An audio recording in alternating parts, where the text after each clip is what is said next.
A Second Chance at Love. Previous episodes are available in playlist, a link is given in the video description.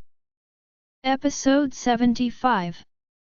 To have worried you both. After over an hour, when the sun was up in the sky, Roxanne finally opened her eyes. Roxanne. The very second her eyes opened, Lucian noticed the change. He grabbed her hand and stared at her with bloodshot eyes. When Madeline saw her good friend waking up, tears rolled down her cheeks. She reached out to grab Roxanne's other hand as laughter escaped her lips. Roxanne, you're finally awake. You have no idea how frightened we'd been. I thought you. Madeline trailed off, unable to finish her sentence. Roxanne had just woken up from her coma, so the gears in her head were slow to turn. After a while of recollecting herself, she recalled what had happened before she fell unconscious. Was I unconscious for that long? She asked in disbelief as she shifted her gaze from Madeline to Lucian. When she saw how haggard he looked and noticed the red veins in his eyes, a wave of guilt crashed into her. I'm sorry to have worried you both. Then she tried to sit upright on the bed. However, she had been in a coma for 3 days, so she did not have the strength to do that. Just lie down on the bed. How do you feel? Do you feel unwell anywhere? Madeline knew what Roxanne was trying to do, and she quickly pressed her friend back down on the bed. Roxanne had no choice but to do as Madeline said. She then asked worriedly, "Where are the kids? I was unconscious for so long. They must be freaking out." She remembered how the children had tears streaming down their faces the last time she fell unconscious. Every time she thought about that, her heart would ache. I wonder how they reacted to this. Lucian caressed her cheek in a soothing manner as he said to her, "They don't know about this yet. I told them you went on a business trip and will only be back tomorrow night." Roxanne relaxed a little at that, but her attention was back to his exhausted look. Slowly, she reached out to touch his face. Lucian let go of her. "Have you not rested these days?" Roxanne asked, her brows furrowed as guilt appeared in her eyes. It was her first time seeing Lucian looking so tired. Although Lucian had also been worried the last time she was unconscious, it had not been long before she woke up. However, she learned that, this time, she had been out for 3 days. She was sure that Lucian had not rested during these days. His bloodshot eyes and eye bags were a clear sign of that. "I'm just glad that you're awake. Nothing else matters. It's just a few days of sleep." Lucian chuckled, unbothered.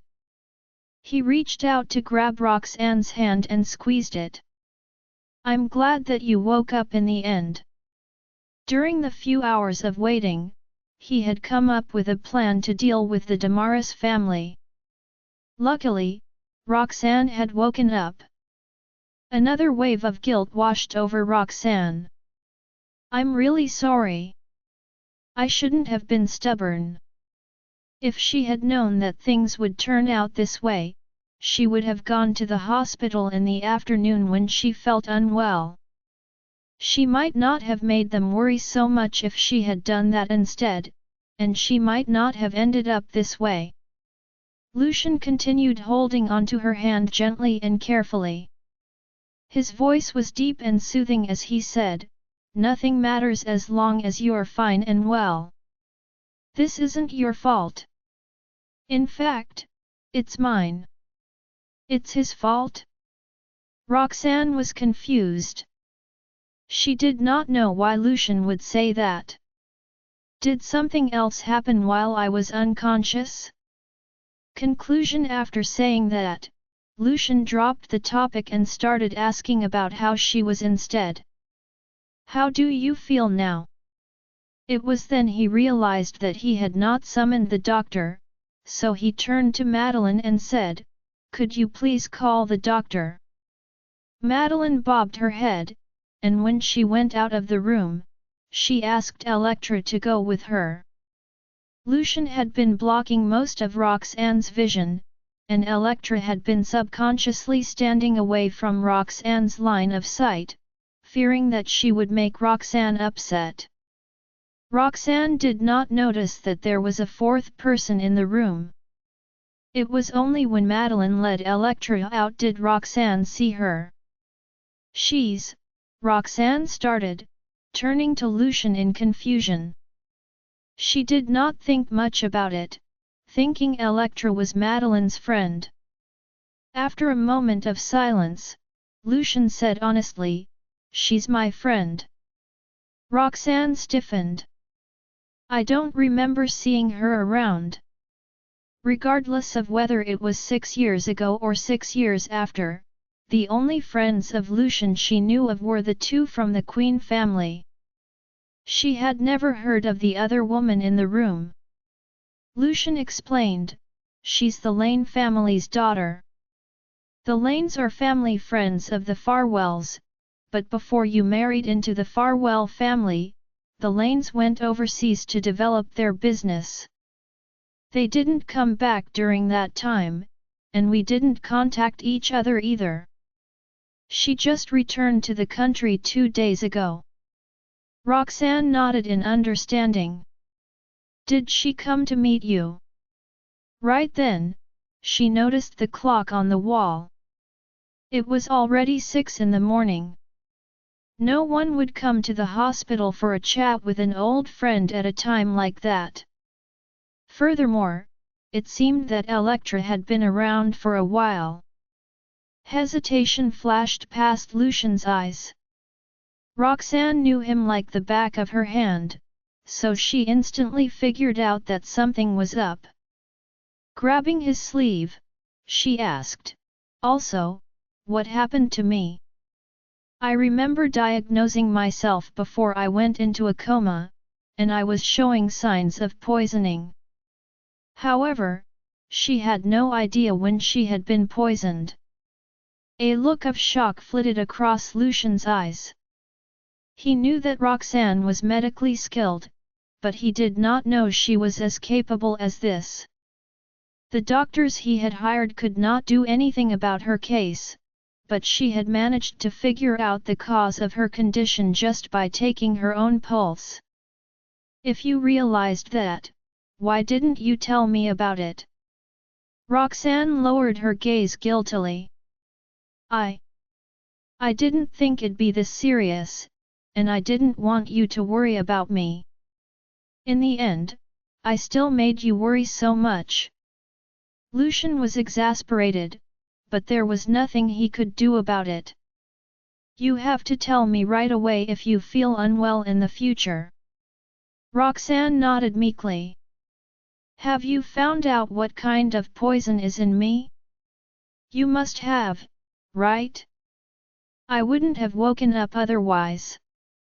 If she learned what kind of poison had been in her system, she might be able to figure out when she had been poisoned. Lucian nodded. "Jack used an essential oil to poison you, but they haven't come to a conclusion as to what was in the poison." "Jack?" Roxanne was baffled. "Why would he do that? The Damaris family is a family of doctors. Why would they let Jack poison me with the medicinal herbs? Moreover, how could Jack be so vicious? What is he trying to do?" His fault. Roxanne's surprise was something Lucian had expected. Nevertheless, he did not plan to hide anything about Jack from her. He wanted her to find out how dangerous Jack was so that she would stay far from him. Every time you talked business with him, he had been using an aroma lamp to diffuse the poison he made. The poison only takes effect after a few times of exposure, Lucian revealed Jack's nefarious plan. A thought popped into Roxanne's mind when she heard that. No wonder. No wonder what? Roxanne met his eyes and said, I clearly rejected him about the collaboration with Damaris Group, but Jack suddenly came to the research institute and asked to have a talk about it in the car. I caught a whiff of something in the car, but I didn't dwell on it at that time. It must have been the last dose of poison from Jack. Upon realizing that, Roxanne found a chill running down her spine when she thought about Jack's face. I thought he was benevolent because he was a doctor, but now I'm starting to doubt my beliefs. She could not believe a Damaris would be that devious. That's why I said it's my fault that this happened to you.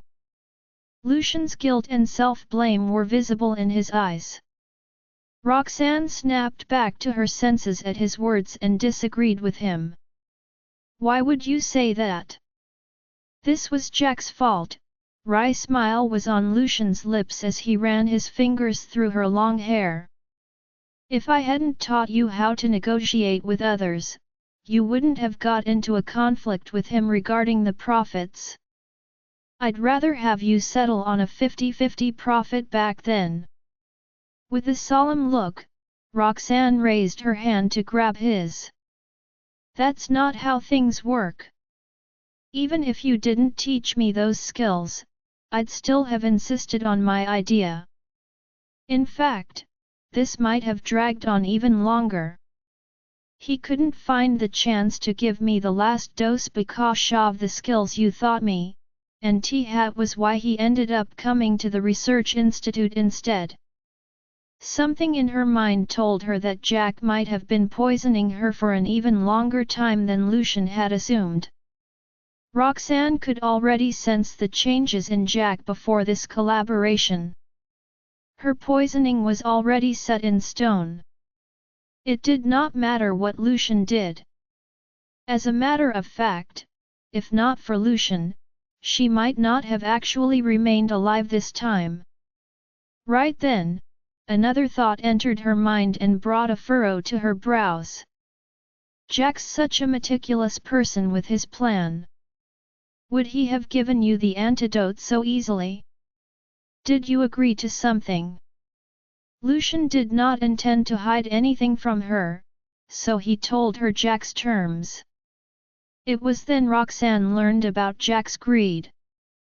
He had demanded 10 subsidiaries from Lucian and Lucian to marry another woman. Roxanne was livid. He's too much. I'm the one who's been poisoned, but Jack is targeting Farwell Group. He's even trying to separate us. Are you really going to give him 10 subsidiaries? What about Farwell Group? Will the other shareholders agree with this? Will they find fault with you for that? Roxanne was worried. In contrast, Lucian laughed, unbothered. It's only 10 subsidiaries. Strangers. Roxanne had no qualms about Lucian's capability in business management. She relaxed slightly after hearing his reply. She was confident that Lucian could fix the loss caused by these 10 subsidiaries. Right then, she recalled the unfamiliar woman earlier in the ward. Is Ms. Lane the one you married? Roxanne's eyes were dull as she asked that question. Even though he did that to save her, the very thought of him marrying another woman made her upset. In fact, she started to pull her hand away, wanting to keep a distance from him. There was a hint of anger that flashed across Lucian's eyes as he tightened his grip on her hand when he noticed her struggles. Do you have that little trust in me? He was talking about Electra, as well as Archie and Benny's parentage. Roxanne froze when she sensed his fury. A moment later, a flame of hope began burning in her chest. Does he mean that there's something else behind this? But he has already gotten the antidote and saved me. There's no way something else happened instead. The woman on the bed had just woken up from her coma, so Lucian could not bring himself to be angry with her. He tamped down his fury and explained in a low voice, "She isn't interested in me in that way, and that's the same for me. Faking a marriage with her is only one of the steps in going up against Jack." Hearing that, Roxanne felt apologetic. She parted her lips, but she did not know how to apologize to him. Something in her mind was telling her that Lucian would not be this angry if that was the only reason. Right as they were in the middle of a tense silence, some noises came from outside the ward. Madeline and Electra had returned with the doctors. "My management is why those 10 subsidiaries are making a profit. As long as I want, I can make any subsidiary make a profit. I doubt they'll make as much if I hand them over to Jack." The doctors strode in, but they were taken aback by the tension in the room just as they stepped inside. No one dared to say a word for a moment.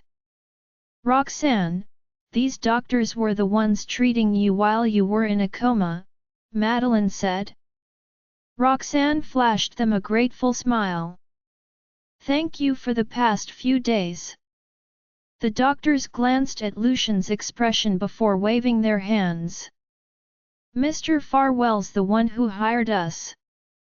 If you want to thank someone, thank Mr. Farwell." Roxanne turned to the person beside her. "Thank you." Lucian frowned in exasperation. He did not speak, but he hummed in acknowledgement. Roxanne relaxed when she heard that before turning to look at Electra. "Ms. Lane, I've heard what happened from Lucian. We're strangers to each other, but you've helped me so much." "Thank you." Electra could tell that Roxanne and Lucian were in a disagreement, so she offered a smile and tried to ease the tension. "I only agreed to it when I saw how anxious Lucian was for you. Honestly, I was curious as to what kind of person you were when I saw how worried he was.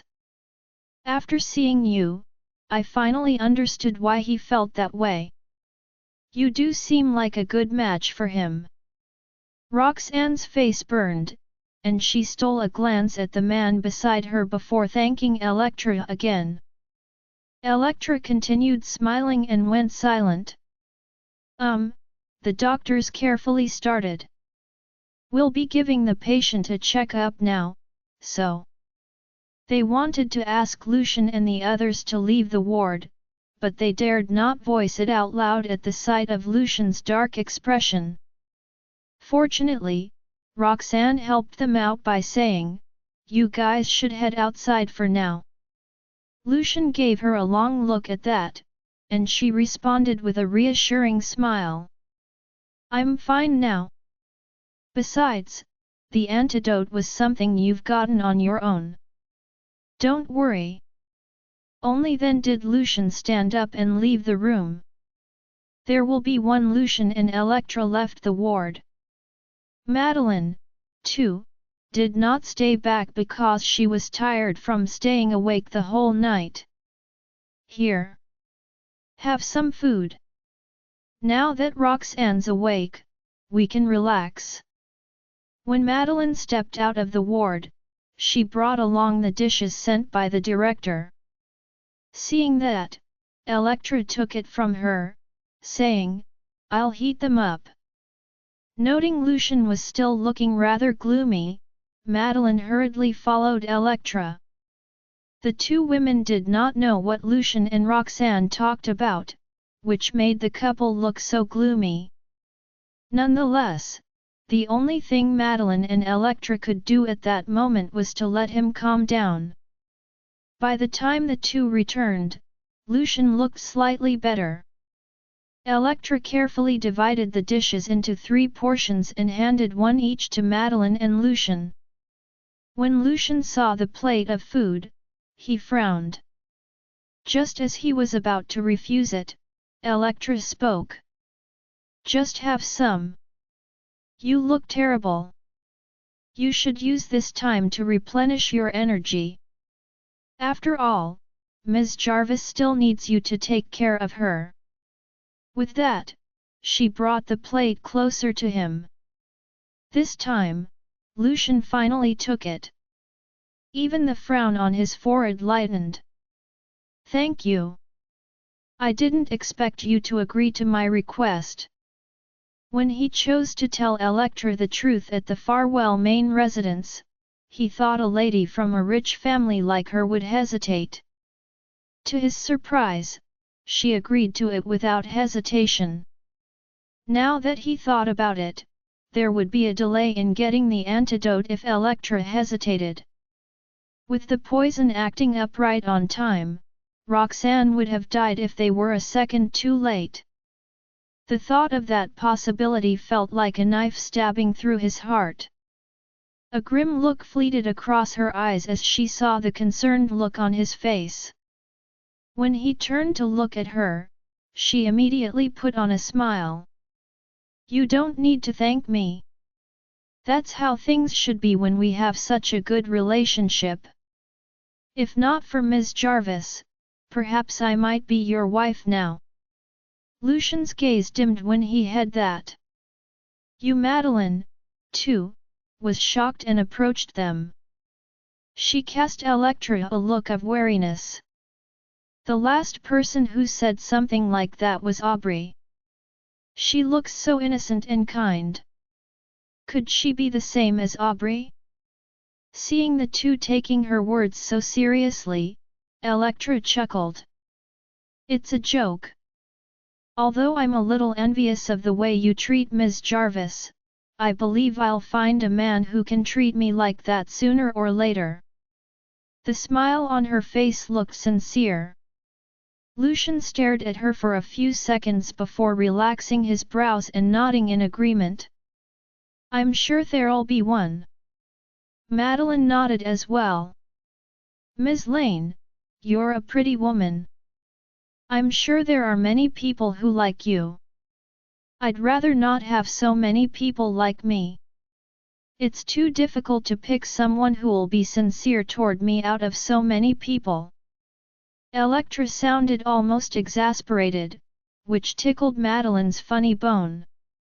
They looked like old friends who had not met for many years. In the meantime, Lucian turned to look through the windows. The warmth in his eyes was apparent when he saw Roxanne, who was surrounded by the specialists. With that, the trio ate some food in the corridor. The atmosphere there was drastically different from how it was in the ward earlier. Heaviness after their meal, Electra bid farewell since she had no plans to stay. I should go home. My family will start getting suspicious if I don't. Nodding, Lucian said, please let me know if your parents face any problems. I'll handle it. Electra nodded with a smile. Okay. Right then, Lucian glanced at the time and remembered they had not slept the entire night. Hence, he called out, wait. I'll get my assistant to send you home. He then turned to Madeline and said, you should go home and get some sleep, too. You haven't been resting much since you took care of Roxanne for the past few days. I can handle this now that she's awake. Madeline did not bother arguing with him. I'll leave Roxanne with you, then. Recalling the atmosphere in the ward earlier, she grew worried and added, Roxanne has just recovered. Don't be mad at her. You two can talk it out when she's discharged. Lucian said nothing and gave Caden a call to pick the two women up. Very quickly, Caden arrived and went upstairs to meet them. Soon, Lucian was the only one left in the corridor. The experts had completed the examination and called out to him, "Mr. Farwell." Hearing that, Lucian nodded and marched over. Indeed, the doctors had finished examining her, but all of them were frowning. How did it go? Lucian felt his heart sink, and he glanced at the person on the hospital bed with worry. Roxanne smiled faintly, but she still looked a little pale. When she met his gaze, she smiled wider as if she was trying to console him. Lucian's brows creased, and he went over to hold her hand. The doctors had been mulling over the matter for some time before finally having the guts to call him in. After hesitating for a few seconds, one of them informed him, "The hardening of Mrs. Farwell's arteries has visibly reduced, and her bleeding point is also showing signs of recovery. However, based on their examination, she was only showing signs of recovery instead of complete recovery." The doctors did not know how to tell Lucian the rest. Lucian could tell they had not finished their sentence. Thus, he questioned coldly, "When will she be cured completely, then?" The doctors exchanged looks. They could not give him a definite answer for the time being.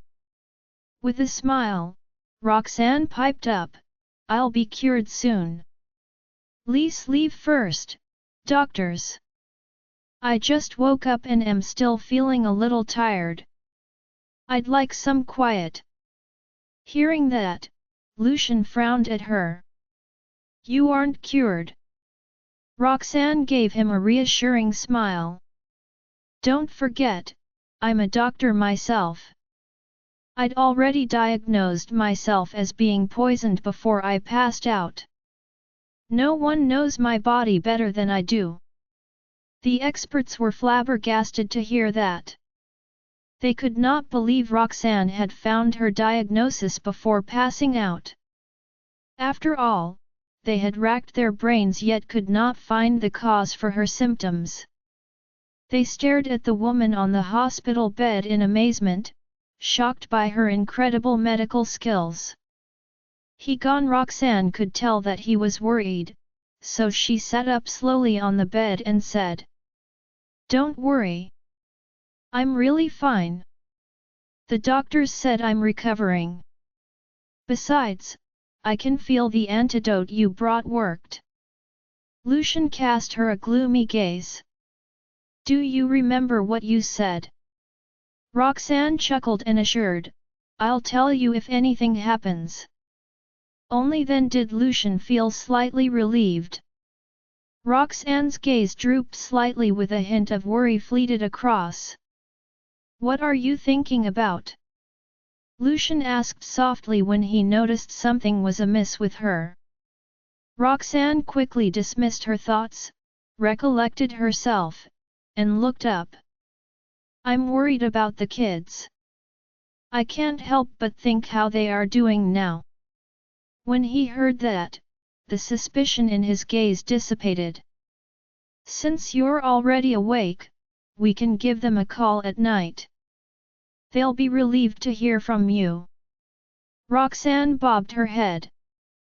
"Hopefully." With that, she looked down again. Seeing that, Lucian furrowed his brows, and worry filled his gaze again. "Are you feeling discomfort anywhere?" Roxanne looked up innocently before caressing her belly with a sigh.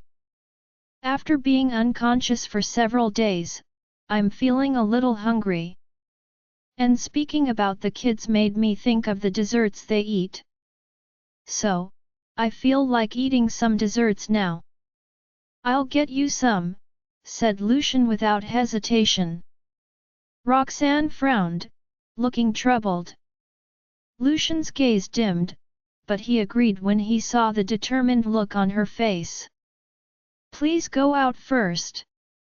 He had to admit Roxanne's medical skills were way better than the doctor's. Upon hearing his words, the experts nodded and gave the couple privacy. With that, Only Lucian and Roxanne were left in the room. Lucian lowered his gaze to stare at Roxanne with his heart filled with an inexplicable feeling. She had already consumed the antidote and was awake, yet he felt a heavy feeling in his heart as if there is a rock on it. But I just woke up, and I'm not allowed to eat greasy stuff. Desserts are out of the question. Lucian could sense the emotion in her voice, and his heart softened. Bear with it for a while, okay? You can have some fruits. He then turned around and patted Roxanne's head affectionately. Roxanne frowned in silence for a few seconds before giving a hum in response. I want to have fruits from the stall beside the research institute. Their fruits are sweet, she said. She gave Lucian a shy glance. Am I being too troublesome? You can actually get some from downstairs. 2. Roxanne would never say no to her request. After all, he almost lost her. It's no trouble at all. I'll get you some now. I'll get the doctors to wait for you out there. Just tell them if there's anything you need. Roxanne nodded. Be careful. Without saying anything, Lucian turned around and left. Upon arriving at the door, he told the doctors to wait inside. The doctors thought something was happening to Roxanne's body again. As soon as they entered the ward, they looked through the windows and saw her sitting on the hospital bed, safe and sound. They exchanged confused glances with each other. She just woke up. Where on earth is Mr. Farwell going now? Just as they were coming up with all kinds of answers, Roxanne's voice rang out. Is he gone? Roxanne looked outside the ward. The doctors froze for a few seconds before they realized Roxanne was talking to them. At the same time, they surmised she was referring to Lucian. The doctors were confused all of a sudden. Did they get into an argument? Mr. Farwell was so anxious when Ms. Jarvis fainted. How is it that they got into a fight right after she woke up? The chemistry between the two was clearly awkward when we entered just now. A comeback when she did not hear an answer from them. Roxanne was confused and wanted to step out and take a look. Seeing what she was doing, the others snapped out of their reverie and hurried into the ward. Is there something you need, Mrs. Farwell? Only then did Roxanne sit down and ask, Is Lucian gone? The doctors nodded hesitantly, their gazes filled with puzzlement. Noting their expressions, Roxanne smiled. I told him to get some fruits for me. It should take him some time to come back. Anyway, I need to talk to all of you. The doctors heaved a sigh of relief and nodded. In the next second, Roxanne's expression became serious. You guys should have gotten the results of the examination on the state of my recovery, right? The antidote worked, but it only slowed the effects of the poison for the time being. In short, it cannot cure me completely. If it's allowed to develop, the poison might make a comeback. In other words, Jack gave her only part of the antidote. It was his method of poisoning her. The antidote Jack gave needed to be taken several times. However, he had only given Lucian one dose. Roxanne had already suspected that when the doctors were examining her body. However, she was confident she could solve the problem without letting Lucian worry about it. That was why she came up with an excuse to make him leave so she could discuss it with the doctors. The second she finished speaking, the atmosphere in the room became tense. The doctors found it weird when they realized her recovery was extremely slow.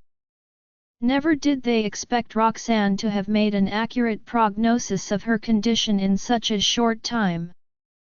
All of a sudden, admiration brimmed in their eyes as they stared at Roxanne. They quickly returned to their senses and jumped into the discussion. "You're right. The poison in your body is really unusual. To tell you the truth, we couldn't identify you were poisoned before Mr. Farwell told us about it. After we confirmed you were poisoned, we couldn't figure out what kind of poison it was." Roxanne frowned. "Did you do a blood test?" The doctors nodded dejectedly. "We tested everything that could be tested. Still, there are no leads."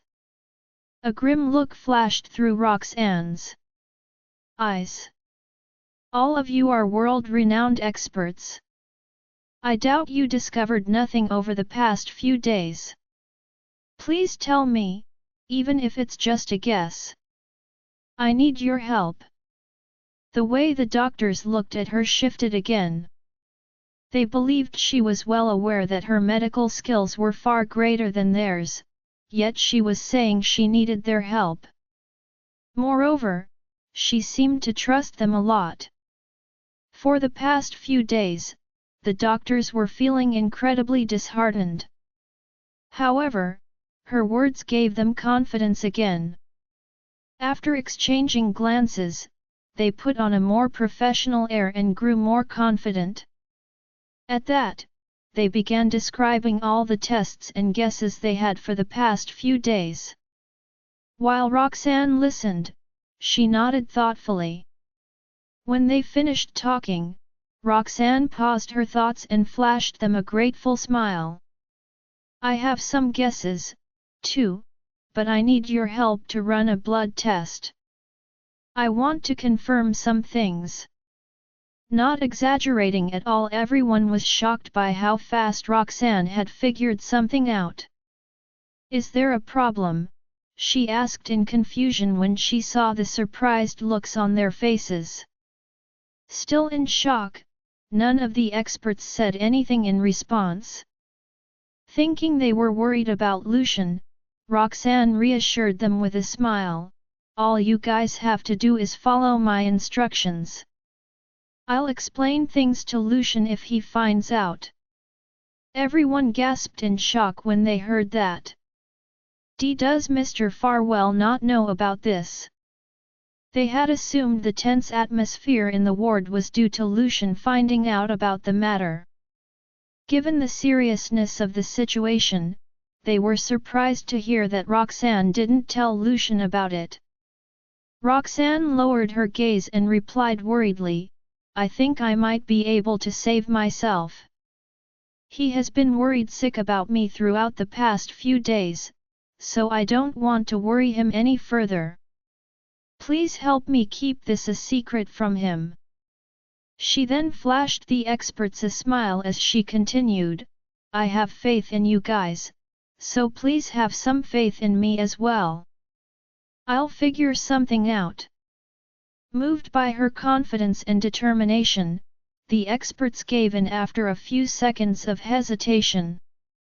"Since you trust us so much, we'll do everything we can to help you out, Mrs. Farwell."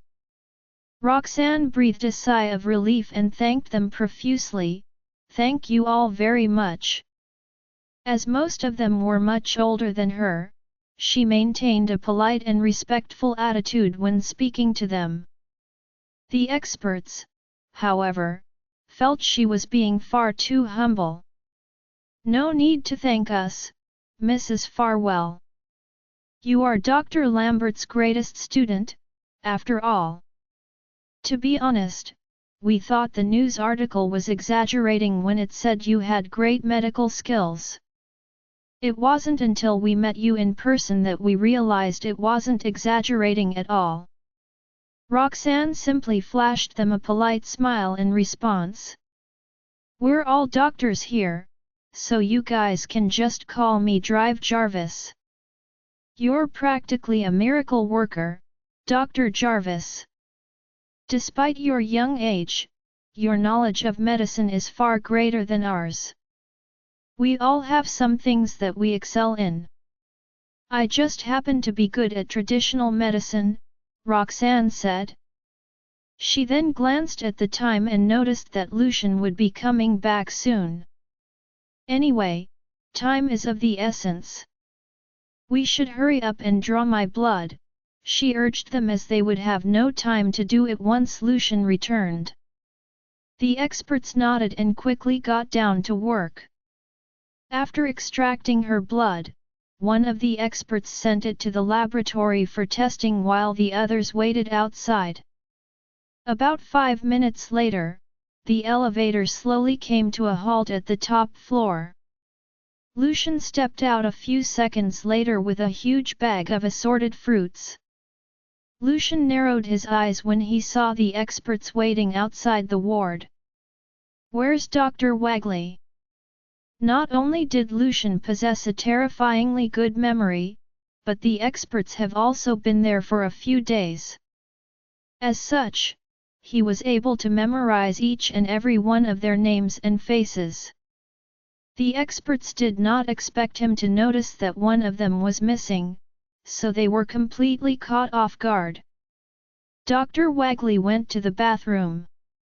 "He should be returning shortly," said one of the experts nervously after a brief pause.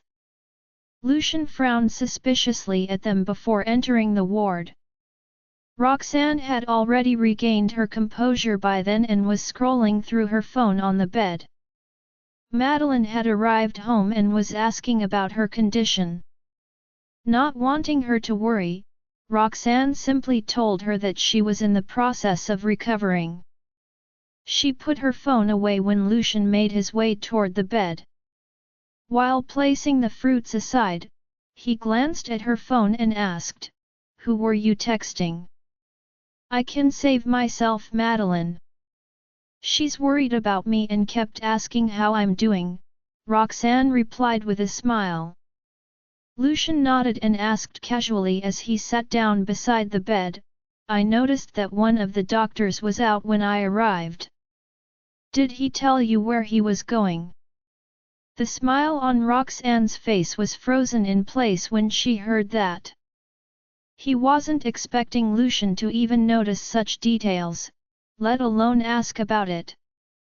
After taking a few seconds to regain her composure, Roxanne replied as calmly as possible, "I'm not sure. I'll be fine as long as there are people around.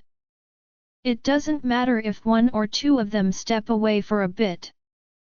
She then let out a helpless sigh and added, "I've already regained consciousness, so you don't need to have so many of them standing by.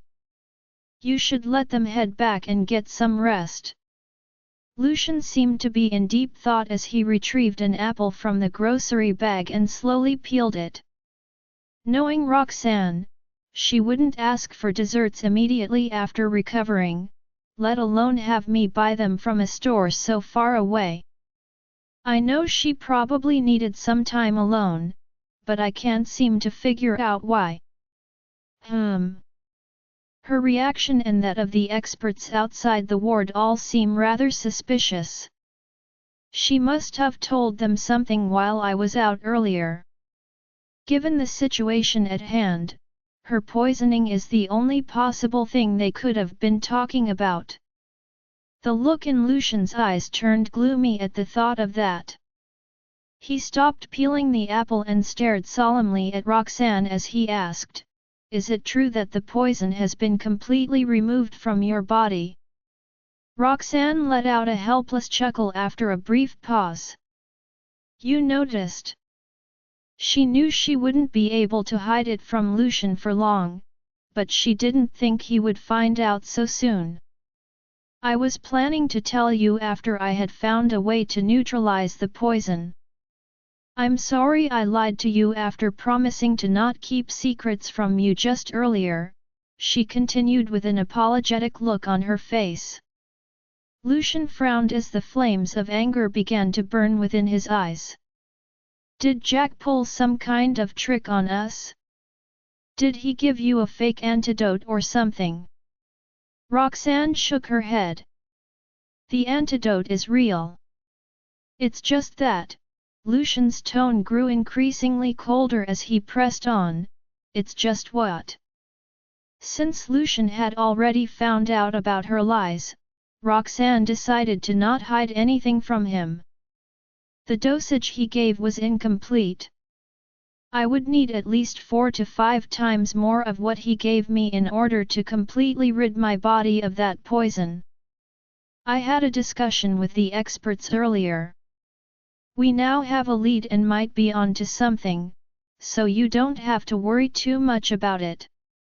Lucian's eyes were clearly filled with anxiousness when he looked at her, but he soon regained his composure and said calmly, "Oh, I'm not worried.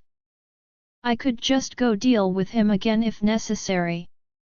If submitting to Jack will save her life, then I shall gladly do it." Roxanne felt touched when she heard that. She reached out to caress his cheek as she said reassuringly, "That won't be necessary. I'm confident in my ability to save myself. I mean, I did develop a drug that even the Damaris family couldn't." Jack had shown her some of the Damaris family's books on ancient medicine while they were still on good terms. Those books contained lots of information on all sorts of rare and special medicinal herbs. Roxanne had a feeling that the key to the antidote could be found within those books. Fortunately for her, she had put in the effort to memorize everything in those books. Once the blood test results were out, I should be able to use that information to figure out the poison's contents and synthesize an antidote myself.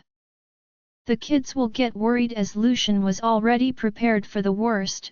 He nodded after hearing what she said. "All right, I trust you. You're the best doctor I know, so you should be able to handle Jack's poison with ease." Roxanne wasn't expecting Lucian to be convinced so easily, so she was caught off guard when she heard him say that. "However, you must promise me that you will be honest with me if you ever run into any further issues along the way," Lucian added as he continued peeling the apple. Having been snapped out of her dazed state, Roxanne nodded obediently in response. "All right." She then looked Lucian in the eye and said affectionately, "Thanks for believing in me, honey." The ward fell into complete silence for a few seconds. What did you just call me?" Lucian asked with a look of joy and surprise in his eyes. Roxanne didn't know what came over her just now, but she couldn't bring herself to say it again with him staring at her like that. Her face burned bright red as she looked away to avoid his gaze. Naturally, Lucian wasn't about to let her off the hook so easily. He quickly put the apple down and pressed on, "What did you just call me? Say it again." The tension in the ward intensified as he continued to tease her. Roxanne was about to hide under the blanket when her phone started ringing on the side. Realizing that it was the ringtone she had chosen for her kids, Roxanne pushed Lucian back as she said, "Our kids are calling. Hurry up and answer the phone." She hadn't contacted them for a few days, so she figured they must have been worried sick. Although Lucian had already told them that Roxanne was away on a business trip, Archie and Benny were very smart, so it was only natural that they would get worried about her. Lucian had no choice but to stop teasing her and answer the phone. Even so, he kept his scorching gaze on her as he held the phone up to her ear. "Mommy!" The kids' adorable voices could be heard the moment the call got through. "Yes, it's me. Have you kids been behaving yourselves lately?" Roxanne replied with a smile. Feeling glad that they could finally speak to Roxanne, the kids started telling her what they had been doing lately. Yeah, we have. We even helped Miss Catalina do the dishes. I helped too. I helped Miss Catalina with the laundry. The look in Roxanne's eyes grew gentle when she heard their adorable voices. Really? I'm glad to hear that. Their tone grew a little depressed as they asked, "When will you come home, Mommy? We really miss you." Unsure of what to say, Roxanne simply stared at Lucian in silence. "Daddy said you would be coming home tonight. Is that true?" Archie pressed on. Roxanne fell silent for a few seconds before replying with a smile, "Yeah, that's right. I'm already at the airport, so I'll be arriving in Harrington later tonight. Behave yourselves and wait for me at home, okay? I'll buy you all some gifts on my way back." "Okay, Mommy. We'll wait till you're back home before we go to bed." Roxanne then changed the topic by asking them how they had been doing lately. The kids then told her everything that had happened throughout the past few days, and they continued chatting happily until it was time for lunch. After reluctantly ending the call, Roxanne's expression grew depressed as she stared at the black screen of her phone. "I want to make a trip back tonight. The kids will get worried if I don't show up," she said while looking up at Lucian. "Bringing the kids over, you've only just recovered, and you have yet to make a full recovery," Lucian replied with a disapproving frown. "I know what I'm doing. At least I can get off the bed and walk around now," Roxanne explained patiently. After arguing for a bit, Lucian gave in and said, "You can't leave the hospital. If you must see them, I'll have Caden bring them over. If you do that, they'll find out about me being sick," Roxanne protested with a hesitant look in her eyes.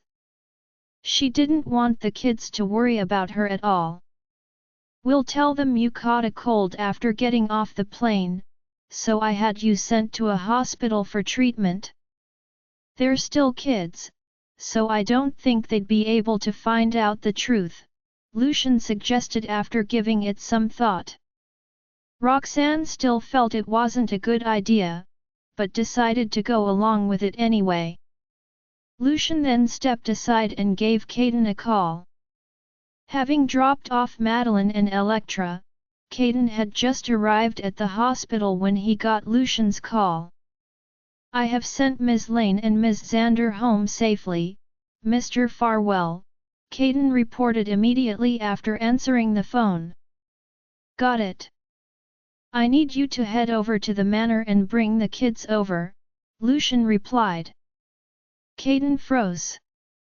"I thought you wanted to keep this a secret from the kids. Wouldn't they find out what happened if I bring them over to the hospital? I want you to go pick them up tonight. If they ask any questions, just tell them that Roxanne is being treated at a hospital because she had a fever after getting off the plane," Lucian replied. As Lucian had already come up with an excuse, Caden knew better than to say any further. He then waited till it was night time before heading over to the manor as instructed. The three kids came rushing over the moment his car pulled up in the courtyard. The excited smiles on their faces faded the moment they saw Caden step out of the car. "Oh, it's you, Mr. Lawson." Caden felt his heart ache when he saw how disappointed they were. "Come on, I'll bring you kids to see your mommy and daddy." Their eyes lit up when they heard that, but the look of joy was soon replaced with concern when they recalled what Roxanne said. "Mommy told us to wait for her at home." Archie stared at Caden as he asked, "Did something happen to our mommy, Mr. Lawson? Why else would Mommy not answer our calls and send Mr. Lawson over to pick us up?" Benny and Estella, too, grew worried after hearing what Archie said. Caden felt bad for lying to them, but he knew he had no choice but to do so. It's not that serious. Mrs. Farwell had a fever on the way back, Mr. Farwell brought her to the hospital for an examination. It's nothing to worry about. Accompany you. The car slowly came to a halt in front of the hospital. Caden got out of the car and whirled around to get the kids out, only to see they were already standing outside, staring up at him with eagerness shining in their eyes, waiting for him to take them inside. Caden internally sighed at the kids' eagerness. Suppressing the upset rising within him, he patted the children's heads comfortingly. Let's head inside. The kids nodded obediently and followed him into the building. Before entering the elevator, Caden sent a message to Lucian, informing his boss of their arrival. The elevator dinged at the top floor. When the doors slid open, they saw Lucian waiting for them outside. Daddy!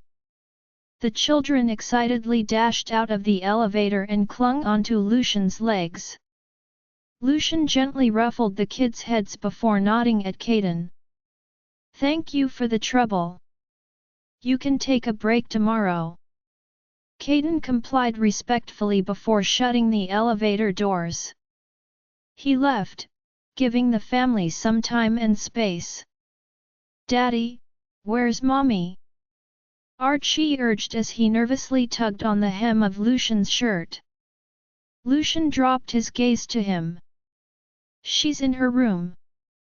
Seeing as the kids were still doubtful of his words, Caden added, if you are still worried, then come with me to the hospital and see for yourselves.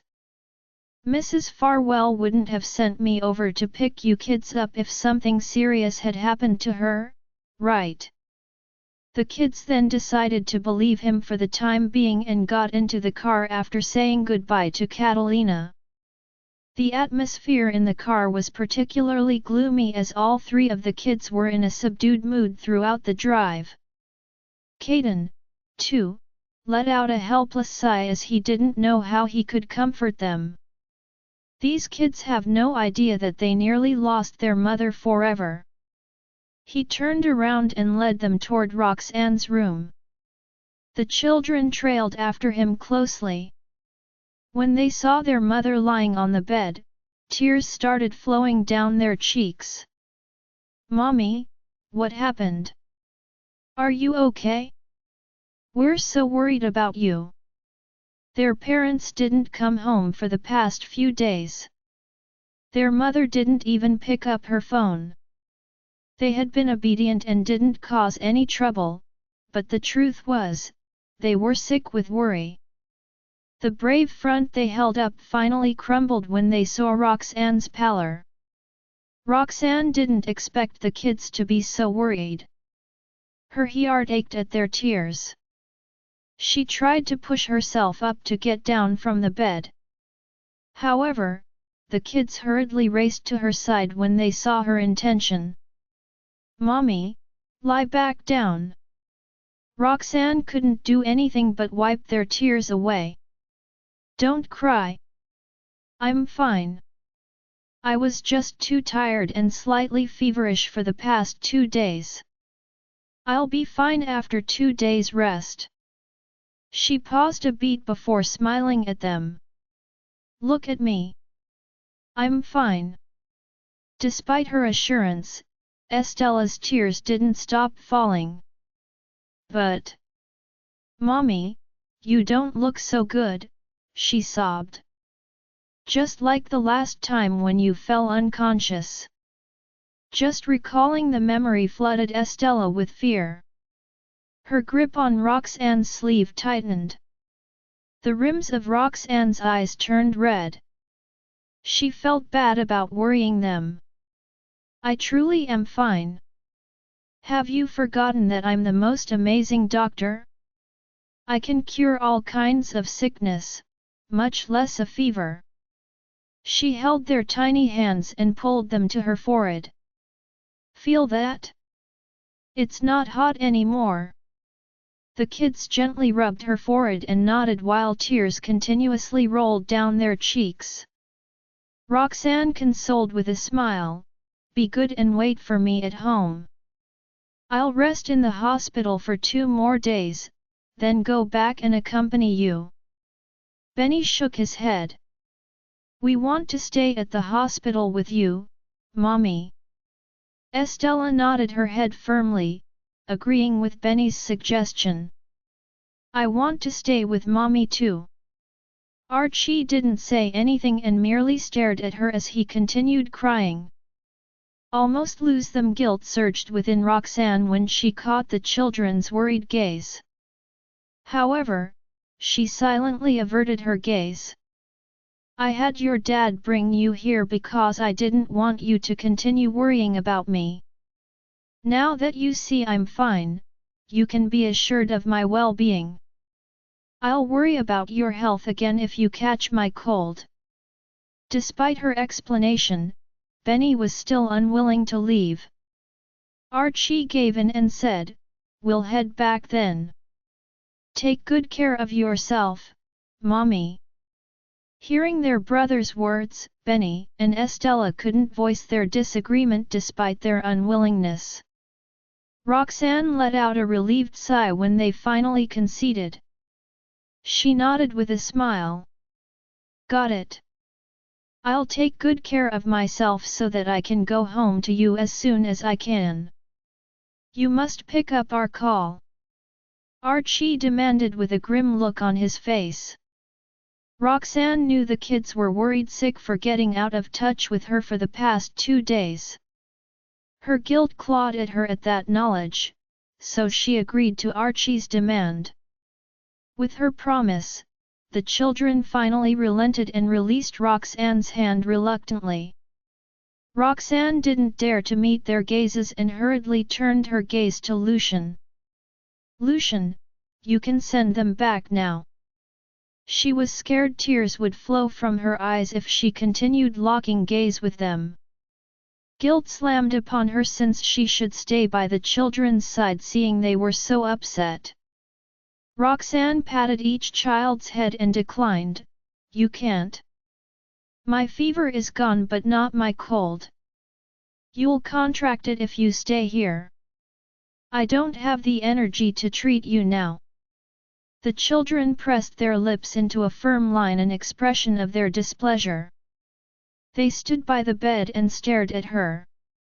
Their eyes conveyed their desire to stay. Guilt slammed upon her since she should stay by the children's side seeing they were so upset. However, she couldn't discharge from the hospital. Thus she could only have Lucian take care of them on her behalf. Fear gripped Lucian as he watched the kids being with Roxanne. He recalled how close she was to losing them. However, he quickly snapped out of his flashback and collected his feelings at Roxanne's cue. He nodded at the children and promised, "I'll take good care of your mother. Going back obediently is the biggest help you can give to your mommy and me." He stepped closer to the kids and patted their heads before bending down and currying Estelle into his forms. He reached his empty hind out to Archie and Benny. Benny took his hind with tears still flowing while Archie held his brother's hundi. The kids cast a longing glance over their shoulders at Roxanne. Roxanne waved up them with a smile. She could feel the prick of tears up the back of her eyes. "It was such a close shove and I would have lost them." Watching Lucian and the kids loving through the door, Roxanne's gaze grew determined. "I will do all I can to cure myself for the kids' sake." They finally got a complete family offer going through so much. "I won't ever let their situation revert to the post." Guilt slammed upon her since she should stay by the children's side seeing they were so upset. However, she couldn't discharge from the hospital. Thus she could only have Lucian take care of them on her behalf. Fear gripped Lucian as he watched the kids being with Roxanne. He recalled how close she was to losing them. However, he quickly snapped out of his flashback and collected his feelings at Roxanne's cue. He nodded at the children and promised, "I'll take good care of your mother. Going back obediently is the biggest help you can give to your mommy and me." He stepped closer to the kids and patted their heads before bending down and carrying Estella into his arms. He reached his empty hand out to Archie and Benny. Benny took his hand with tears still flowing while Archie held his brother's hand. The kids cast a longing glance over their shoulders at Roxanne. Roxanne waved at them with a smile. She could feel the prick of tears at the back of her eyes. "It was such a close shave and I would have lost them." Watching Lucian and the kids leaving through the door, Roxanne's gaze grew determined. "I will do all I can to cure myself for the kids' sake." They finally got a complete family after going through so much. "I won't ever let their situation revert to the past." In the meantime, Lucian shut the back seat door after the children got in the car. He got in the driver's seat and pulled away from the hospital toward the manor. In the meantime, Lucian shut the back seat door off and the children got in the car. He got in the driver's seat and pulled from the hospital toward the manor. On the way there, the kids couldn't stop crying. The atmosphere in the crow's tense. Lucian's heart ached for the children when he caught their red, puffy eyes through the rearview mirror. "I promise you I'll take good care of your mommy," he swore. Benny sniffled before sobbing, "I trust you, Dottie. Every time mommy got sick, you would take good care of her. When mommy was sick before, Dottie would story by mommy's side, and mommy would get better every time. I'm sure this time is no different." Guilt clenched Lucian's stomach at Benny's trust. His lips curled into a faint smile before answering, "That's for sure. If they knew, they almost lost Roxanne because of me. I wonder if they would still trust me like this." The children were clueless about his thoughts. They merely pleaded with him to take care of their mother well. Lucian agreed with a heavy heart. Lucian glimpsed up the rearview mirror Logian when the kids' voices had gotten softer. Exhaustion from all the crying finally set in. Benny and Estelle were sound asleep with their heads leaning agonist edge on other. In the meantime, Lucian shut the back seat door after the children got in the car. He got in the driver's seat and pulled away from the hospital toward the manor. On the way there, the kids couldn't stop crying. The atmosphere in the car was tense. Lucian's heart ached for the children when he caught their red, puffy eyes through the rearview mirror. "I promise you I'll take good care of your mommy," he swore. Benny sniffled before sobbing, "I trust you, Daddy. Every time mommy got sick, you would take good care of her. When mommy was sick before, Daddy would stay by mommy's side, and mommy would get better every time. I'm sure this time is no different." Guilt clenched Lucian's stomach at Benny's trust. His lips curled into a faint smile before answering, "That's for sure." Sick for a while, Lucian glanced at the passenger seat and was met with Archie's wide-awake eyes. Shocked, Lucian questioned, "You're still awake? I thought all of them had fallen asleep." Archie's eyes were red and puffy too. Yet, he still kept a solemn look on his face. "Daddy, mommy has been sick for many days already, right?" Lucian's expression grew tense at his question. He wasn't sure if he should tell his son the truth. Archie is the most mature of the three. Explaining the situation to Archie first is the best option if I want to tell them the truth. They were still crying until a while ago, though. I don't think it's the right time to tell them yet. After a few minutes of silence, Lucian decided to keep it from them. No, that's not it. Don't think too much. Your mother just got a cold and a fever. She'll be better soon. The second he finished, Archie immediately asked, but Mommy never went on such a long business trip before. Lucian's expression didn't falter as he said, that was because she was worried no one would take care of you, your brother, and your sister if she was gone for too long. Now that you have me, she can put her heart in her stomach. A mask of concentration overtook Archie's face at Lucian's answer. A mask of concentration overtook Archie's face at Lucian's answer. If they knew, they almost lost Roxanne because of me. I wonder if they would still trust me like this. The children were clueless about his thoughts. They merely pleaded with him to take care of their mother well. Lucian agreed with a heavy heart.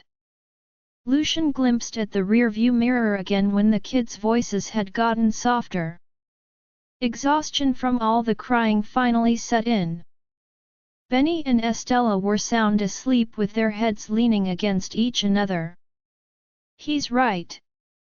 Mommy wouldn't go on long business trips before because she knew we would be waiting for her at home. Now that we're living with Dottie, Mommy can be more at ease. But I still feel something doesn't add up. Lucian gazed ahead as he drove but occasionally would shoot glances to check on the kids in the back seat. He was fighting in his mind about whether to tell them the truth. Suddenly, Archie's voice broke the silence. He muttered with a frown, "Our hearts felt heavy the last time Mommy fainted. It's the same this time. We shouldn't have that feeling if Mommy only has a cold and fever. Besides, we felt it a few days ago. I'm sure Mommy's condition is not just a simple fever." However, he noted his father's avoidance of telling him the truth, so being the thoughtful child that he was, he didn't continue hounding his father about it. "No matter what's wrong with Mommy, I trust that you'll take good care of her as long as you're there. We have faith in you, Dottie." His words were a copy of what Benny said earlier. When Mommy was sick before, Mommy always got better in the end under Daddy's care. I trust that this time will not be any different. A mask of concentration overtook Archie's face at Lucian's answer. Right. Mommy wouldn't go on long business trips before because she knew we would be waiting for her at home. Now that we're living with Daddy, Mommy can be more at ease. But I still feel something doesn't add up. Lucian gazed ahead as he drove but occasionally would shoot glances to check on the kids in the back seat. He was fighting in his mind about whether to tell them the truth. Suddenly, Archie's voice broke the silence. He muttered with a frown, "Our hearts felt heavy the last time Mommy fainted. It's the same this time. We shouldn't have that feeling if Mommy only has a cold and fever. Besides, we felt it a few days ago. I'm sure Mommy's condition is not just a simple fever." However, he noted his father's avoidance of telling him the truth, so being the thoughtful child that he was, he didn't continue hounding his father about it. "No matter what's wrong with Mommy, I trust that you'll take good care of her as long as you're there. We have faith in you, Daddy." His words were a copy of what Benny said earlier. When Mommy was sick before, Mommy always got better in the end under Daddy's care. I trust that this time will not be any different. Lucian couldn't get a word out of his mouth at Archie's absolute trust. Lucian couldn't get a word out of his mouth to Archie's absolute trust. Archie didn't mind Lucian's silence. Instead, he said, "Dottie, all you have to focus on is caring for mommy. Leave Benny and Essie to me. I'll watch over them. You can't let anything happen to mommy, okay?" Archie's voice croaked at the end.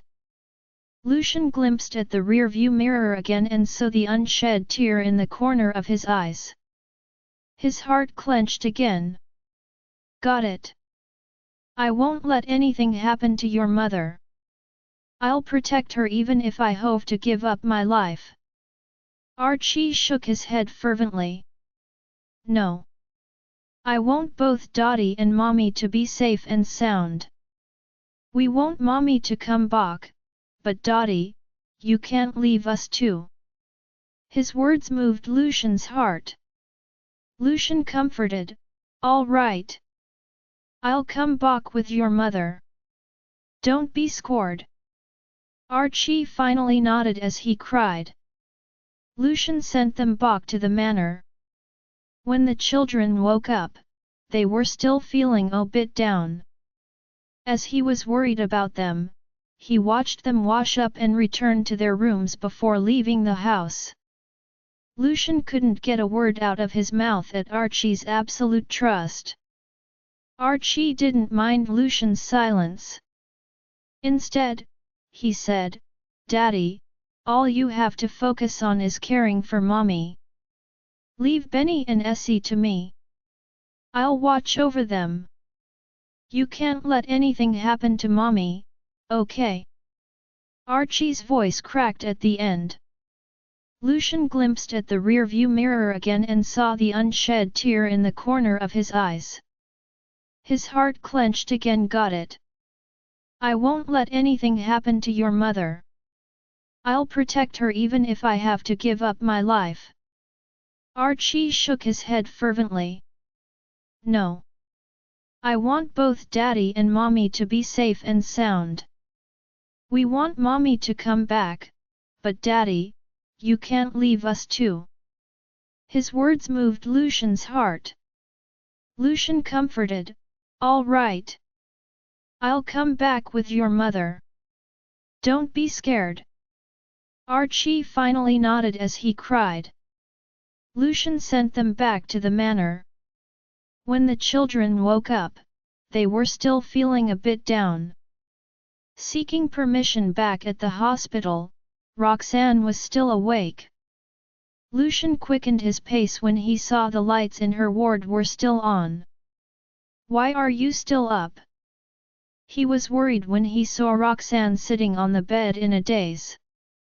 Roxanne returned to her senses after she heard his voice and smiled. "I've slept too much for 4 days straight, so I can't fall asleep now." Then, she asked about the kids. "Where are the kids? Are they asleep?" "I've tugged them in bed before coming here," Lucian replied. Roxanne felt more at ease hearing that. Soon after, she started worrying about him. "You look pale. You should get a good rest at home." People might think Lucian was the one who was sick after seeing his face. Hearing that, Lucian ran his hand down his face instinctively. Then, he forced a smile. "I had the experience of being unable to sleep for days for work, so it's no big deal." He walked up and sat next to the bed. Then, he looked at Roxanne with a tender gaze. "Besides, how can I leave you all alone at the hospital? I'm sure the kids wouldn't let me do that." Roxanne gave him a puzzled look. "What has that got to do with the kids?" With a smile, Lucian told her what the kids had told him in the car earlier. With a smile, Lucian told her what the kids had told him in the car earlier. Roxanne felt a warm sensation in her heart after she knew how protective they were of her. I was afraid they would be scored after knowing it. I never thought. As she spoke, she smiled and glanced at Lucian. They weren't scored because you were with them, and that's why they were confident. As he was worried about them, he watched them wash up and return to their rooms before leaving the house. Perhaps this was the power of paternal love. With that, they looked at each other and grinned. Roxanne made room for him and said, "It's getting late now. Come and get some rest. You've got huge dark circles under your eyes. There's no rush. Since you can't fall asleep, I want to seek your permission for something," Lucian said while he remained seated. Roxanne got serious when she saw his darkened expression. "What is it?" Lucian's brows furrowed slightly, thinking of how to deliver the news. After a few minutes, he finally broke the silence. "Jock's second demand is for your research institute to work with them again. I've already drawn up the statement of unilateral termination of the contracts, so thought I can get the antidote. I only need to release." With a smile, Lucian told her what the kids had told him in the car earlier. Roxanne felt a warm sensation in her heart after she knew how protective they were of her. "I was afraid they would be scared after knowing it. I never thought." As she spoke, she smiled and glanced at Lucian. "They weren't scared because you were with them, and that's why they were confident. Perhaps this was the power of paternal love." With that, they looked at each other and grinned. Roxanne made room for him and said, "It's getting late now. Come and get some rest. You've got huge dark circles under your eyes. There's no rush. Since you can't fall asleep, I want to seek your permission for something," Lucian said while he remained seated. Roxanne got serious when she saw his darkened expression. "What is it?" Lucian's brows furrowed slightly, thinking of how to deliver the news. After a few minutes, he finally broke the silence. "Jack's second demand is for your research institute to work with them again. I've already drawn up the statement of unilateral termination of the contracts so that I can get the antidote. I only need to release." Roxanne interrupted before he could finish. "No way!" Roxanne interrupted before he could finish. "No way!" Lucian stopped talking and looked at her helplessly. "You don't have to worry about the funds. Farwell Group and Queen Group will pay you a large sum as the termination fee. You can use the money to increase employee benefits. It won't matter if you took the money from the Damaris family." Roxanne said solemnly, "I'm the person in charge of the research institute. If you want to terminate the contract with us, I'll try to look for another business partner. But I'll never consider working with the Damaris family." After knowing the man that Jack was, Roxanne decided not to get involved with him in any way. She wouldn't let Jock threaten them with this and let him have his way. Lucian fell silent after seeing her firm attitude and hesitated. "I know how you feel, but now is not the time for you to burn your bridges with Jock." He knew if the research institute formed a collaboration with the Damaris Group, Roxanne would still hold value to Jock. In that case, there would be hope for her to get the antidote from Jock if they couldn't develop it. Roxanne interrupted before he could finish. "No way!" Lucian stopped talking and looked at her helplessly. "You don't have to worry about the funds. Farwell Group and Queen Group will pay you a large sum as the termination fee. You can use the money to increase employee benefits. It won't matter if you take the money from the Damaris family. Roxanne said solemnly, I'm the person in charge of the research institute. If you want to terminate the contract with us, I'll try to look for another business partner. But I'll never consider working with the Damaris family. After knowing the man that Jack was, Roxanne decided not to get involved with him in any way. She wouldn't let Jack threaten them with this and let him have his way. Lucian fell silent after seeing her firm attitude and hesitated. I know how you feel, but now is not the time for you to burn your bridges with Jack. He knew if the research institute formed a collaboration with the Damaris group, Roxanne would still hold value to Jack. In that case, there would be hope for her to get the antidote from Jack if they couldn't develop it. Not answering the phone, I'll develop the antidote. Roxanne sounded determined. I'm sure he'll make excessive demands from us every time we ask for an antidote from him if we do as he says this time. Do you really want to agree to his demands? She was displeased. Didn't you say you trust me? I'm sure I can do it. Naturally, Lucian knew Jack would make more excessive demands in the future. However, he had no choice but to accept it for Roxanne's sake. When he saw Roxanne's determination, he gradually gained confidence in her. The two gazed at each other for what seemed like forever before Lucian compromised. Okay, I got it. We'll do as you say. I'll annul the statement, and we can continue to work together. A smile crept onto Roxanne's face after he gave in.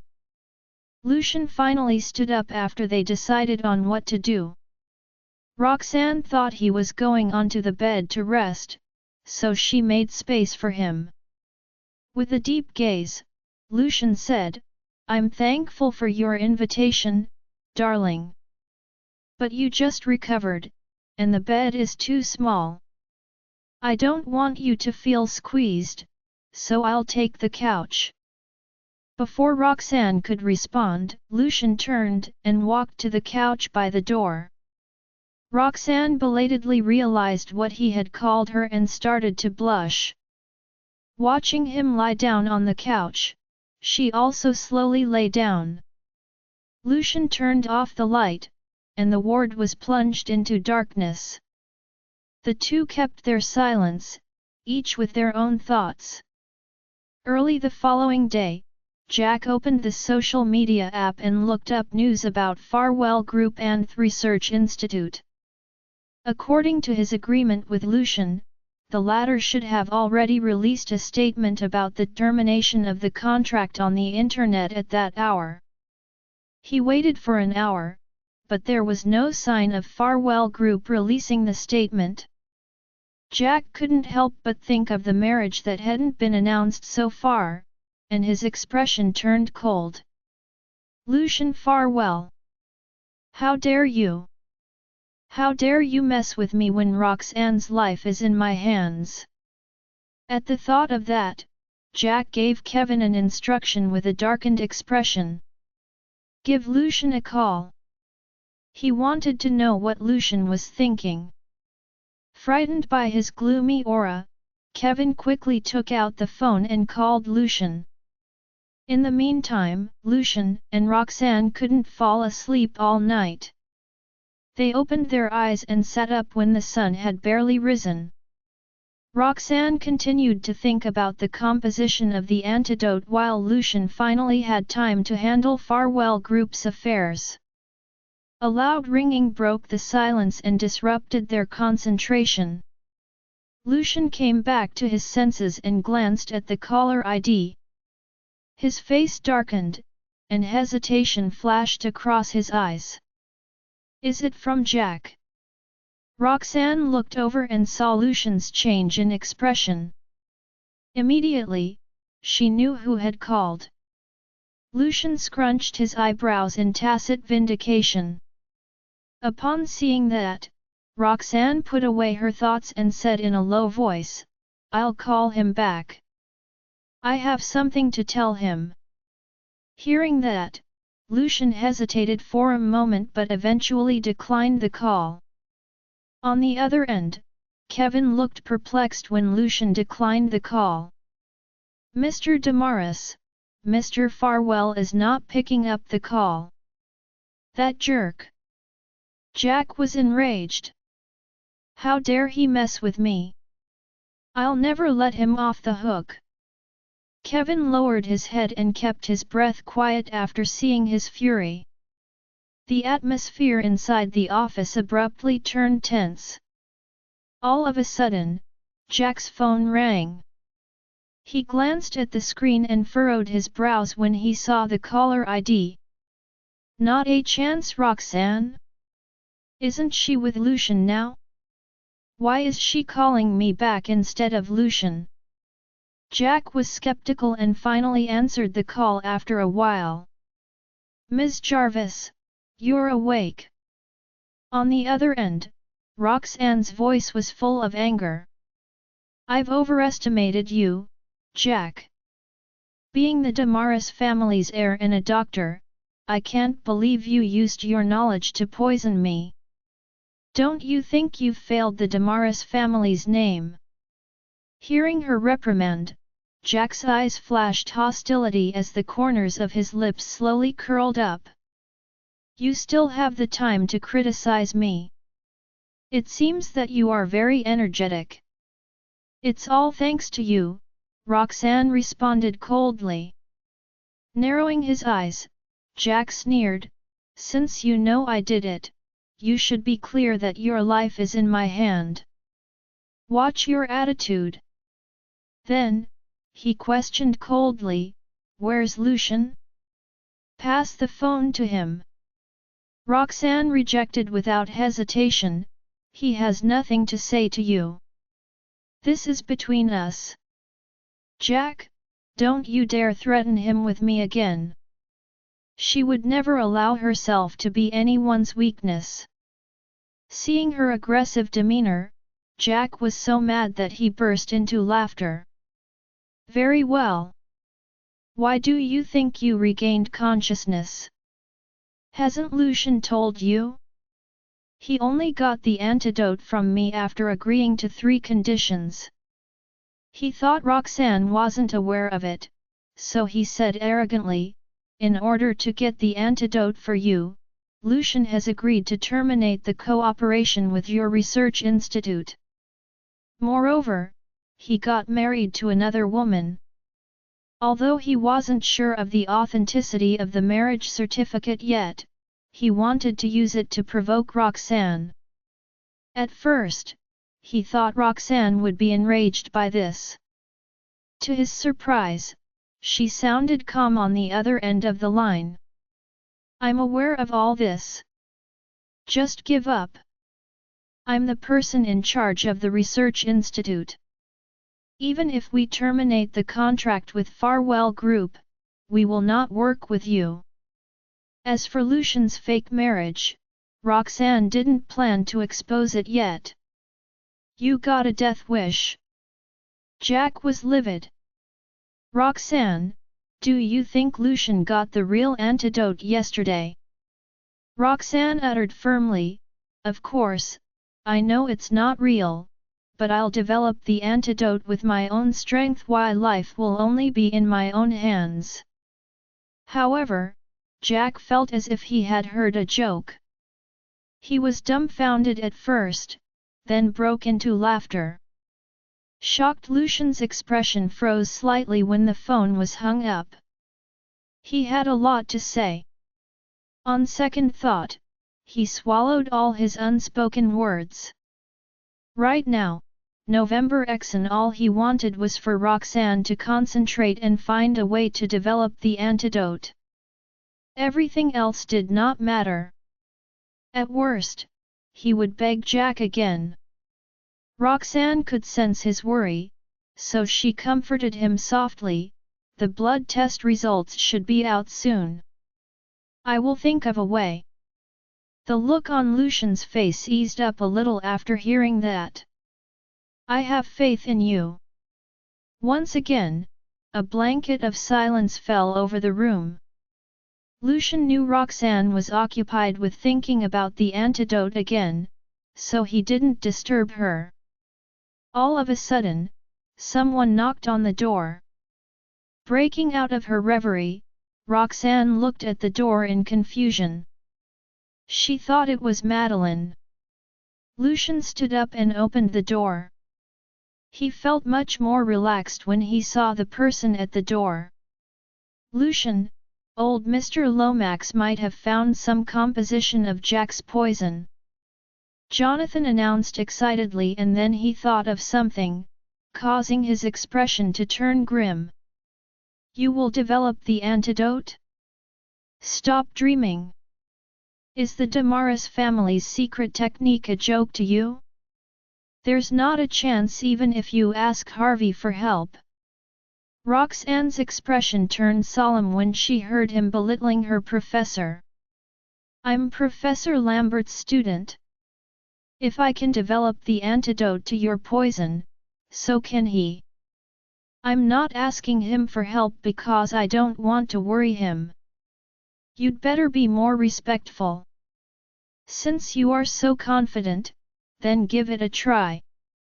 If you don't get the second bottle of antidote before tonight, you will die from poisoning. Don't come crying to beg me, Jack snorted coldly. Without waiting for Roxanne to speak, he hung up right away.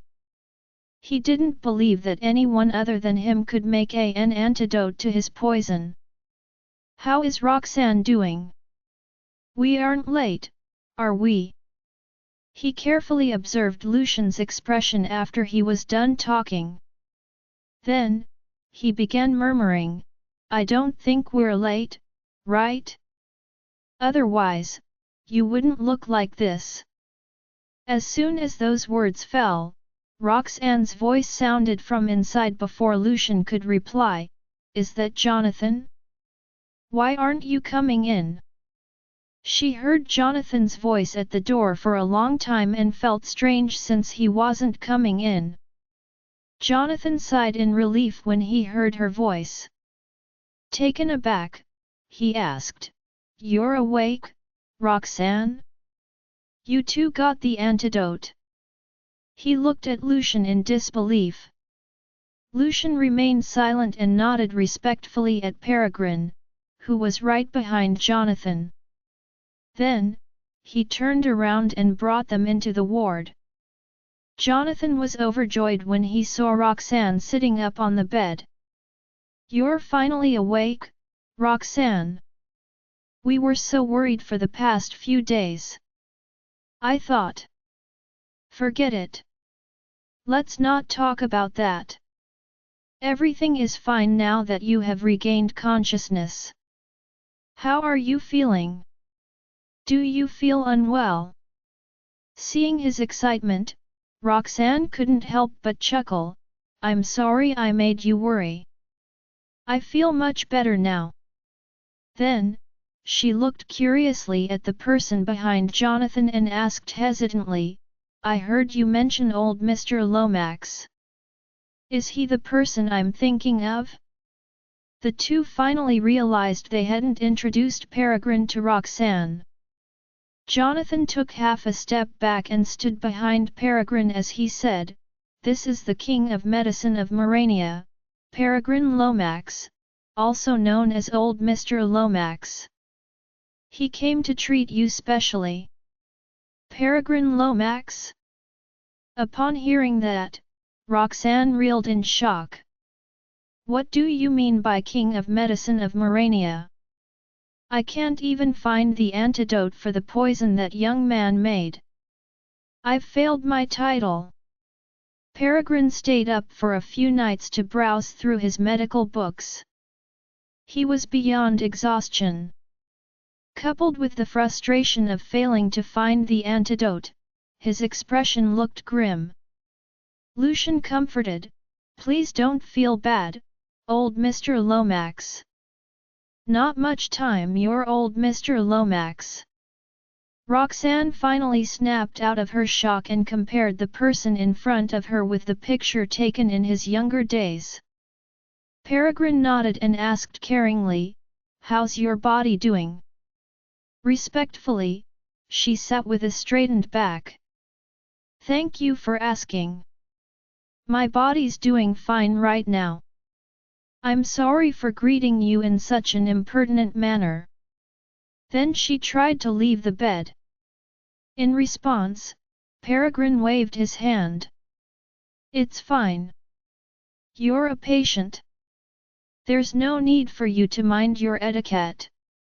He turned to Lucian. "How did Ms. Jarvis wake up? Did an expert create the antidote?"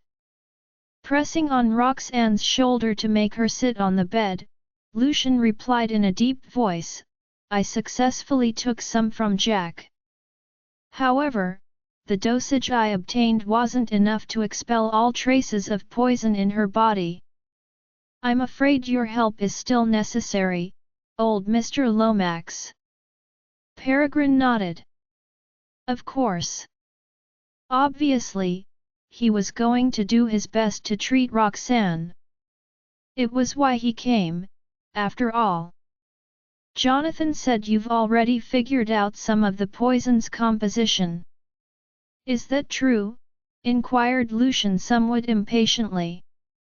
As long as they knew what the poison was made of, it would be easy to synthesize an antidote.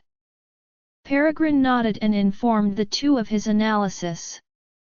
Since Lucian knew nothing about medicine, he could only guess that the medicinal herbs Peregrine listed were rare. Jack said he learned the method of developing this poison from the ancient medical books of the Damaris family. Understandably, you couldn't find the antidote. Peregrine frowned slightly and suddenly exclaimed, "No wonder I couldn't find what I wanted even after going through all the medical books." As Roxanne listened to Peregrine, a look of awe settled in her eyes. When the old man finished speaking, she couldn't help but exclaim with admiration, "You really do live up to your title as Melania's King of Medicine. While these medicinal herbs aren't particularly rare, people seldom use them because they are often ignored. I think only you could have thought of them, old Mr. Lomax."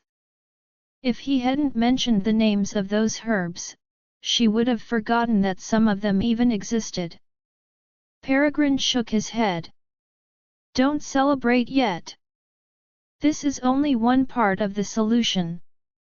If we want to develop the antidote, we must find all the medicinal herbs. I believe the rest of the medicinal herbs are recorded in the Damaris family's ancient medicine books, but even I have no clue what they are." Staring at Roxanne with anticipation, he said, "I recall you are Harvey's student. In that case, your medicinal skills should be top-notch. Since you've woken up, you can help me devise a solution together." Roxanne felt a little embarrassed to be praised by him.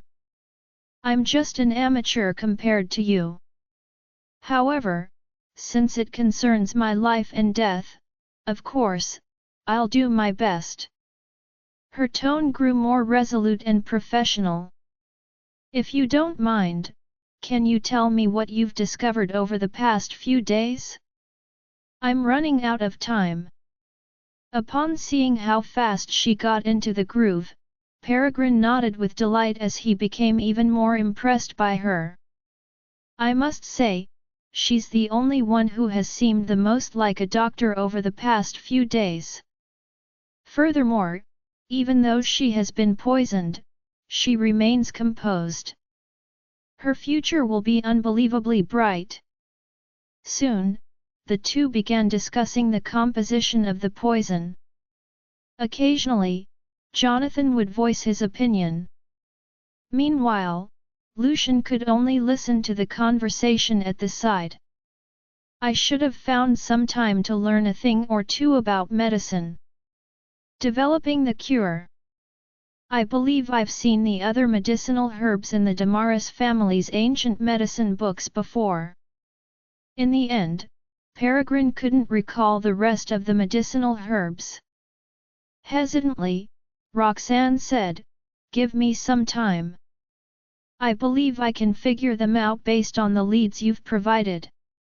When he realized she had read those ancient medicine books too, he was shocked but didn't show it on his face.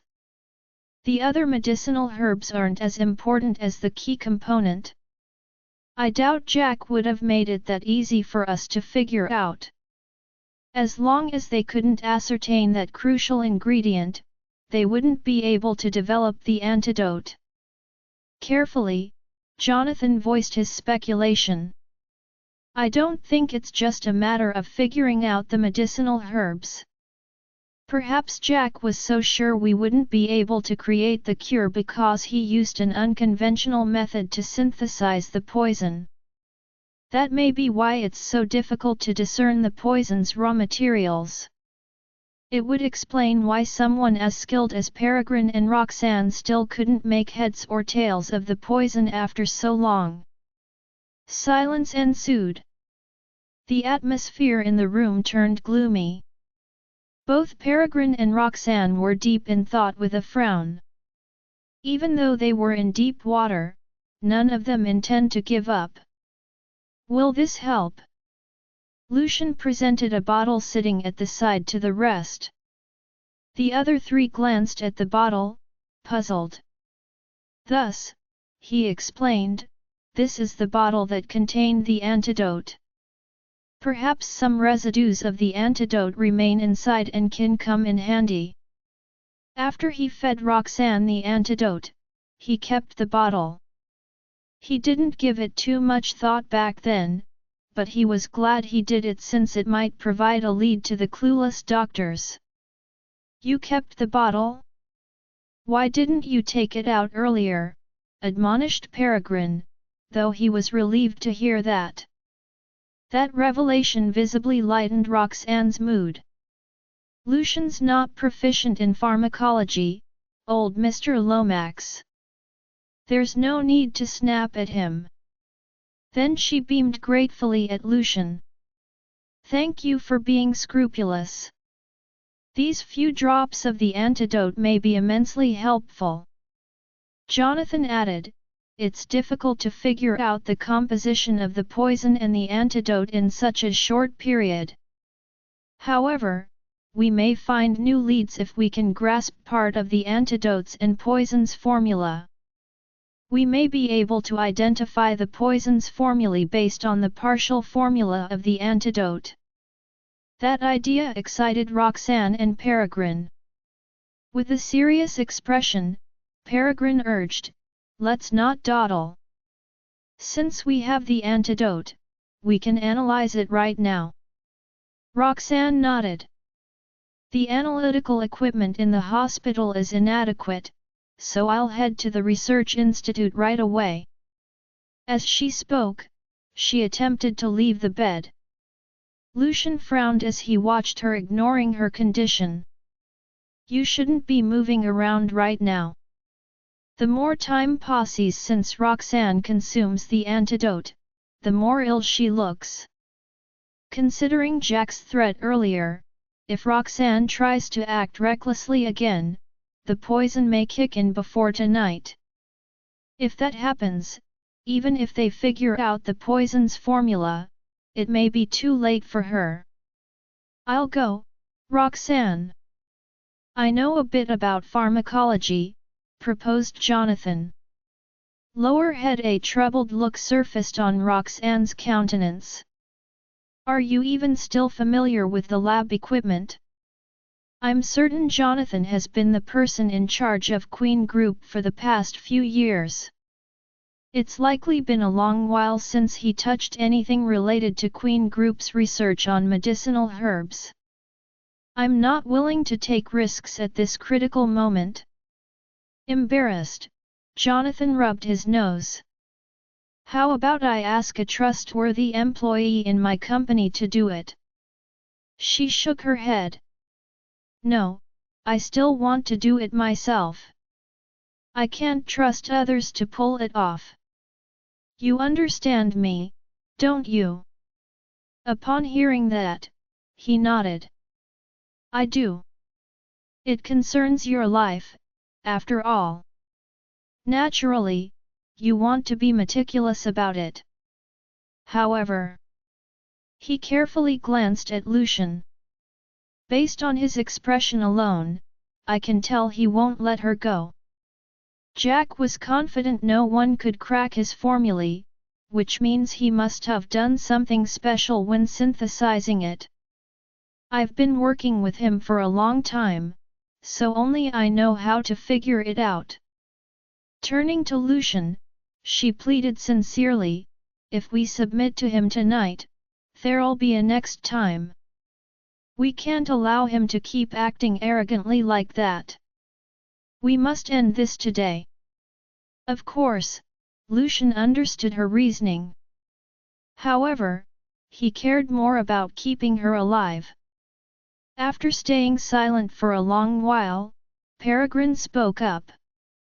"Before we create the antidote, you should stay on the bed and avoid wearing yourself down." In response, a dejected look swirled in Roxanne's eyes. "But, is there even anyone who can see through Jack's trick except me? No, I must go. There's not much time left. If you insist on tiring yourself, you may trigger the poison ahead of time. When that happens, there won't be enough time to save you, even if you ask Jack for the antidote." A serious expression formed on his face. "You should know you mustn't move when your blood vessels are hardening." Lucian was astonished to hear that. Roxanne knew what would happen if she forced herself to leave the bed, yet she still wanted to follow through with her plan. Upon pressing Roxanne's shoulder with his hand, he stared at her with a resolute look. "No matter what, I won't let her leave the bed." In response, she lowered her head in guilt. "I just think I can develop the antidote before the poison activates." That way his cold voice interrupted her. "Did it occur to you that you're gambling with your life right now?" Resignedly, she raised her head to meet his eyes. "I don't want us to live under Jack's thumb. I'm primarily worried about Lucian." A despicable man. Roxanne had no choice but to abandon the idea of visiting the research institute due to Lucian's insistence and come up with another one. "Ms. Xander's medical skills are great." Knitting his eyebrows, Lucian proposed, "Maybe you can ask her to go to the research institute in your stead. Then you can tell her what to do on the phone. If I remember correctly, Madeline has always worked in the medical industry. She even treated Roxanne with a few experts during the past few days. Her skills are clearly extraordinary." Hesitation flashed past Roxanne's eyes. "Madeline, she may have excellent medical skills, but she's not very good when it comes to pharmacology." After a brief contemplation, she concluded that there was no other way and nodded. "I'll call her right now and ask her to head to the research institute. At most, I'll ask her to carry out the test before I read the results through a video call." Promptly, she called Madeline, and the latter answered. "I was just about to visit you, Roxanne. How are you doing right now?" Roxanne went straight to the point. "Go to the research institute right now, Madeline. Mr. Queen will send the antidote over later. Please help me analyze the antidote's components there. It doesn't have to be thorough. Just do as much as you can." He was always an outstanding man, never submitting to anyone else. However, because of me, he's willing to sacrifice his marriage. For 6 years, he never made any compromises on his marriage, yet. Just thinking about that makes me feel like I'm dragging him down. I can't help but blame myself, and I don't want to see him defer to anyone for any reason. At the same time, I don't want any involvement with that two-faced jock anymore. I rather submit to Jack than let you die, uttered Lucian as he grasped her hand. Upon hearing that, Madeline felt her heart drop. Still, despite not knowing what had happened, she immediately stood and said, "I'll head out right now. Contact me if anything comes up. Call me once you reach the research institute." Then Roxanne hung up the phone and turned to Jonathan. "Please deliver the antidote to the research institute." He grabbed the bottle and assured her, "I'll reach there as fast as I can. We'll definitely develop a cure." In response, she smiled at him weakly. Without delay, he dashed out of the room, then the building, and drove speedily toward the research institute. When he arrived at his destination, he saw Madeline waiting at the entrance with Linda. Roxanne had also called Linda for help. "What's the situation right now, Mr. Queen? Why do we suddenly need to study the antidote's components?" After grabbing the bottle, Madeline strode toward the laboratory. Jonathan disclosed, "The antidote Jack provided yesterday didn't have enough dosage to remove the poison from Roxanne's body completely. So, we still need to synthesize our own antidote to save her." That shocked Madeline. "What? How can Jack do such a thing? That's so vile." "Yep. He's a despicable man." Worry bubbled in Madeline's heart. If that's the case, then Roxanne. Linda couldn't believe her ears. "Earlier, when Roxanne called me, she only asked me to lend Madeline a hand. I didn't expect the situation to be this dire." Despite her apprehension, she cheered herself and the other two up. "Dr. Jarvis will be fine. She's a distinguished doctor. Even Dr. Lambert claimed she's his most outstanding student." At the same time, she prayed for Roxanne's safety in her heart. When the trio arrived at the laboratory, Madeline cleared her mind and called Roxanne. Join our Facebook and WhatsApp group for more updates, link is given in description. Rest audiobook will be continued in next episode.